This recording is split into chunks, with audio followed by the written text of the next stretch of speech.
The Steam Next Fest is here, and along with the Next Fest means we've got a lot of demos to check out. 3,000, as a matter of fact, this time around. And I have got myself a list of, not 3,000, of a few that I think are worth checking out. That stood out to me. They are unique, and they are playable, is also an important part of Steam Next Fest demos that I think are worth making it on this list. Anyway, first one on the list is Tides of Blazefall. This is a pirate maritime RPG. You're captain of a ship in this forlorn sea. This is by Awakened Realms, if you are familiar with them. You kind of know there's this dark setting that they are, that they do well. This Fallen London or Sunless Seas style of Lovecraftian dark universe where the world's broken, but you're captain of a pirate ship. You go out, you hire a crew, you get your supplies, and you kind of make your way through this story-driven world. It does have this turn-based combat system when you get into piratey combat, but for most part, the game is real-time. But it is here on Next Fest. Which brings us to number 2, Underkeep. Underkeep is by Rake in Grass. If you remember Rake in Grass, they've been around for a long time. This is their new dungeon crawler. Classic RPG. This is like it came from the 90s, but it's got some very pretty pixel arts. You got yourself a party, and you traverse the dungeon turn-based style in this something like Might and Magic or Wizardry, this very old-timey of dungeon crawler. But it's here now on Steam. Demiurgos is the next one on the list, which is a strategic god game. You know, one of these days we'll get a good successor to Black and White. Demiurgos is trying to get there, I suppose. It is a 4X strategy game. Think of this as like if you're playing Civilization, where you're running an empire, a kingdom, although you are a god that's trying to appeal to this kingdom, and there's a bunch of other gods out there commanding their own civilizations.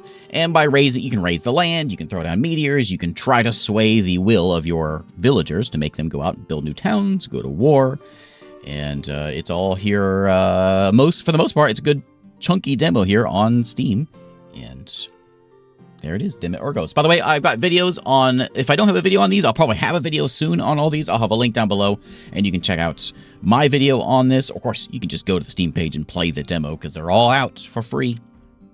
But there will be links around if you need them. Down with the Ship is up next. This is a auto-battler with spaceships.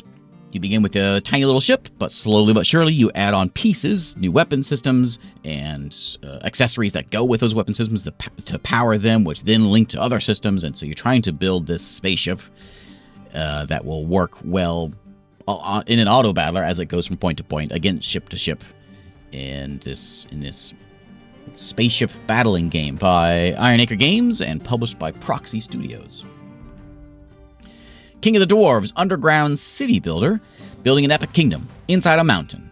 This is a fortress building thing of dwarves where you are building a colony underground, but you're a bunch of dwarves. And of course, with dwarves, there's a lot of mining. There's mills and taverns and all that good stuff. Plus, there's goblins and trolls that will come and visit you from time to time. And it is by Tag of Joy and published by Games Operators. Next up, we got Spaceslog. We're heading to space with Spaceslog. You are starting out in this capsule, and that is in bad shape. It's a survival colony sim set on a spaceship. And slowly but surely, your crew, unless they murder each other, is going to do their best at building up a spaceship, mining the asteroids to get new resources and scavenging supplies to eventually get the thrusters working, get a computer working, and get the ship moving so you can traverse your way through space, stopping off at other systems, trying to grab supplies. And eventually you get to the point where you've got other factions out there, you got pirates out there. You can get your away team sent away on planets to go explore that and build your ship up into a big-time spaceship eventually. But it all starts very small. This is by Perduno Game Studio, and it is here on Next Fest. Fight Life Vanguard is a tactical turn-based combat game, very classic tactical turn-based hex-based style thing, where you've got a bunch of mercenaries. They all play very differently, and you make your way from point to point in these tactical battles, upgrading your mercenaries, of course, giving them new abilities, all the good tactical turn-based stuff here by Start Impulse and Two Cakes Studio. Windrose, we're back to pirates. This is a survival crafting pirate game, not a multiplayer one. It is a single-player style of these, where you start out as you start out on a desert island, building your crafting table and picking up rocks and sticks, making axes, and slowly but surely you get yourself a boat. And once you have yourself a boat, then you go to the high seas in this open world. This is vast open world setting, and you go out, hire a crew, blast some folks with cannons or your muskets, whatever you've got in this pirate RPG. Next up, we got Eversiege Untold Ages. This is kind of like a MOBA, kind of like a single-player MOBA. I suppose you can do co-op 3 players on this one. But you have a hero, and along with that, you're building up your base, and as you build your base up, it sends out units. Slowly but surely, these creeps move their way out, and then there are swarms of other things that slowly move their way down the path. And as you build your base up, you try to overwhelm them with your units and your abilities, and as your main unit levels up, you get more abilities, and you fight against whatever is out there. As you're defending your bastion against evil hordes, and you're also going to take take out the other guy on the other side, by Tindalos Interactive and published by Dear Villagers.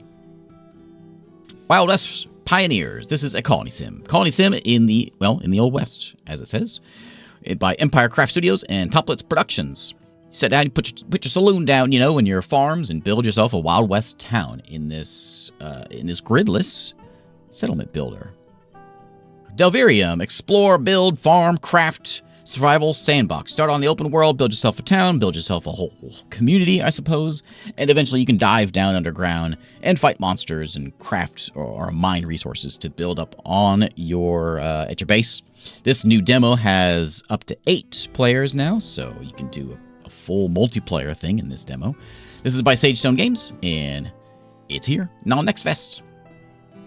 There's a whole bunch of these Vampire Survivors type games, and I picked one out that stood out to me, and that was Starforged Legacy. This is a sci-fi survivors, where you got yourself a ship, and slowly but surely your ship grows, but you're fighting off swarms and swarms of other ships as you make your way through the galaxy here. This one's by Second Shift Games.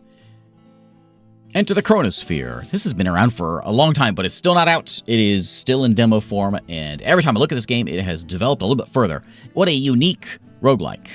I love a good roguelike, and this one certainly takes that idea and expands on it. A turn-based bullet hell roguelike, they call it, where whenever you move, everything else moves. If you remember Super Hot, as you make your move, all the enemies around you make your move, so you can dodge bullets or plan your attack to hit some other things, and you're diving into different biomes each time and trying to get in, get out in this roguelike by Effort Star and published by Joystick Ventures.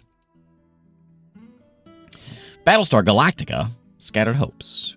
We are in command of a fleet that is trying to survival. It's a survival fleet managing strategy game where you've got your fleet, Battlestar Galactica style, and slowly but surely you're trying to hide from the Cylons, who are much more powerful than you and overwhelm you at any point that you meet them.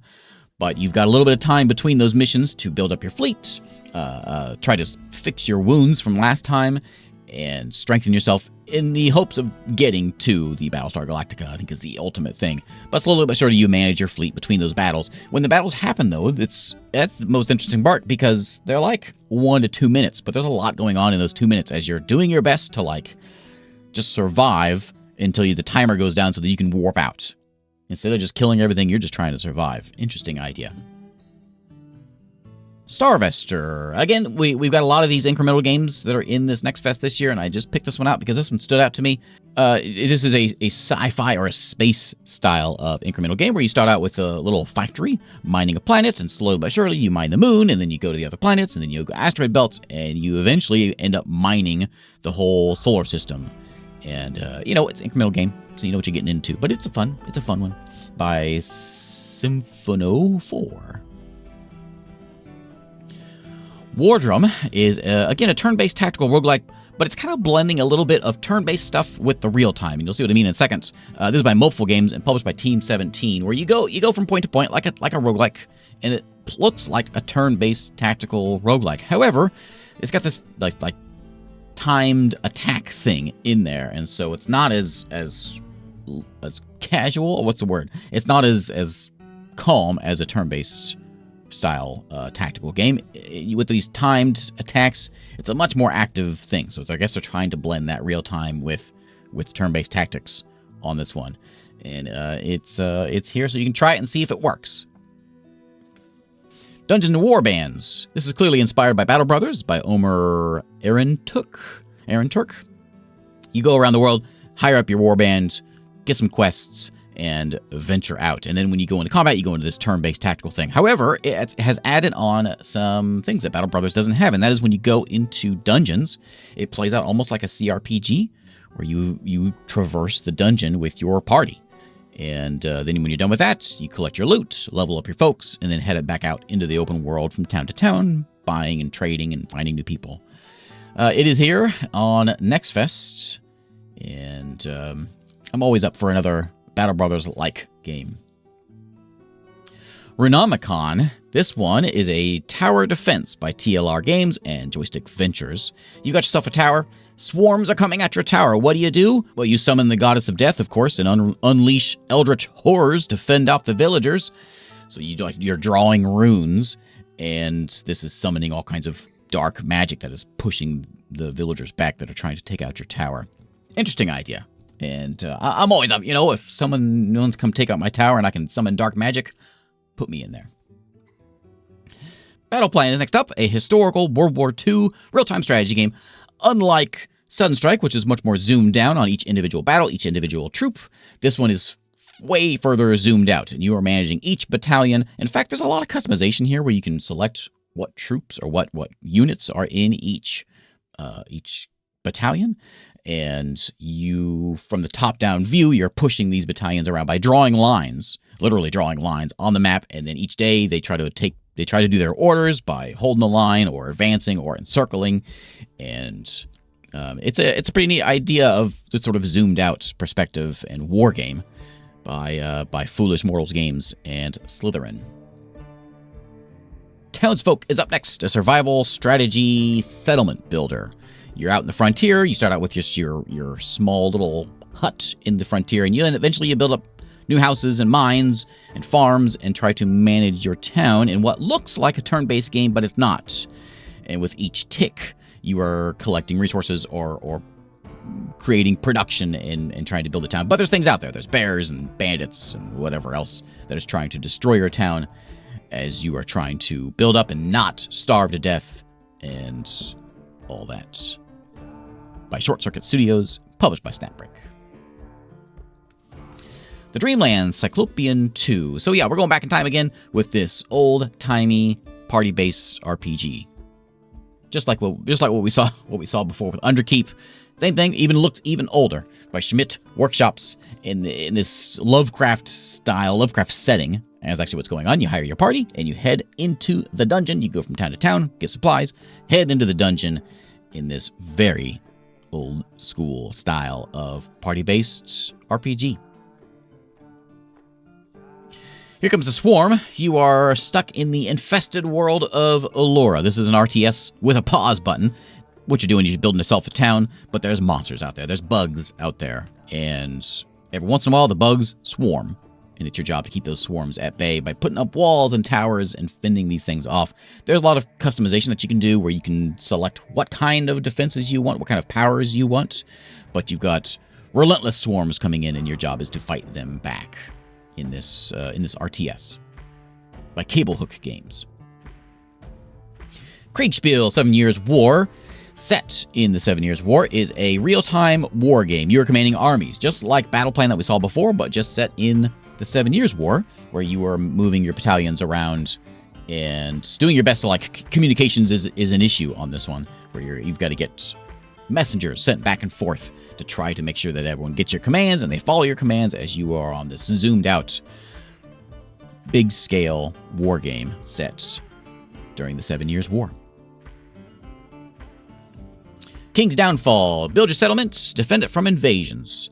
So this has got two sides of this game. You start out on your settlement building time, chop down trees, build mines, build houses, and increase your size of your army. And then the second half is whenever the invasions come, it's an auto-battler. And so as long as you have created enough units, archers and swordsmen and knights, then you will fight back the the never-ending nightly swarms of attacks. Eventually, you can start taking other land to work your way up to conquer the throne or whatever it is that you're trying to get to at the end. Overthrowing the king, it says, by Lucas Osich.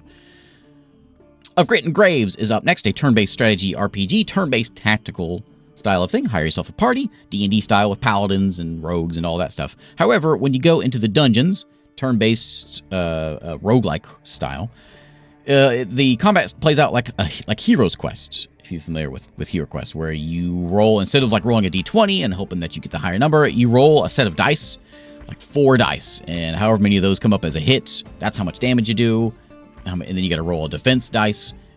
So yeah, it's interesting turn-based tactical game with that Hero Quest system in there, by Melted Monster Game Studio.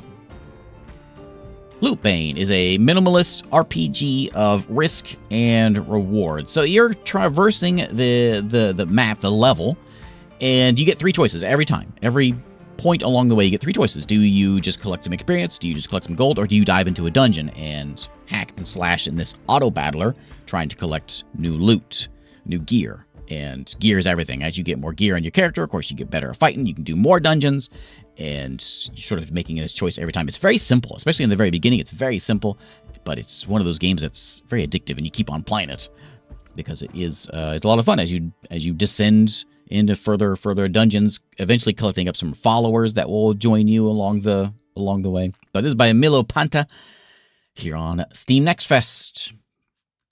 Ashes of the Singularity. This is another RTS, but this RTS, if you're familiar with Ashes, is a very grand scale thing. Lots and lots of units set in this sort of futuristic Earth style, where you've got mechs and cyborgs and orbital strikes and all this good stuff. Instead of just being swarms and swarms of units, though, it does have this region system, this zone system. So you're conquering individual zones as you make your way across the map. In, for the most part, a traditional RTS by Oxide Games and published by Stardock. Steel Artery, Train City Builder. It's a colony builder, but instead of being a normal colony builder where you're out in the woods, whatever, and fishing and all that, you're building it all on a train. And so your whole lumber mill, your sawmills, all that stuff is going to be taking place on the train. And as you progress through the map, the train moves from point to point. You can hop out, grab some supplies, hop back in, process it on the train, and go to the next point. There's also, it's a fantasy thing where there's orcs, there's humans, and you got to deal with them getting along. It says steampunk, which I think it just means that because you got like factories and furnaces and things on this train as you're smelting ore and building your weapons as you move your way through down the tracks. By Soles23 and published by Creativo. And the last one on the list is it's a little bit different. Master of Realms is a map-making software. This is for you D&D nerds. So this one isn't a game. It's just a map-making software where you can go in. There's a lot to this. And once you get your map made, of course, you can send it off to... You can print it out, or you can put it into your virtual tabletop that you use. But it's a world builder. I love a good world builder. And this one is seemingly like it's getting there. You can build towns. You can build whole worlds. And it seems like there's a ton of customization here. But if you are a world building or a D&D nerd, then this is probably one to keep an eye on here for the Next Fest. But that is it. That is my Next Fest list. I'm sure I will find more games that I should show off. I might do another video at the end of Next Fest to show you what I have discovered after these. But if you've got some Next Fest games that you have found that you think are great, leave them in the comments. Just type them in. Don't put the link in there. Just give me the name. And I will make sure and take a look at them for perhaps the next video or whatever. Anyway, thanks for watching. I'll see you next time.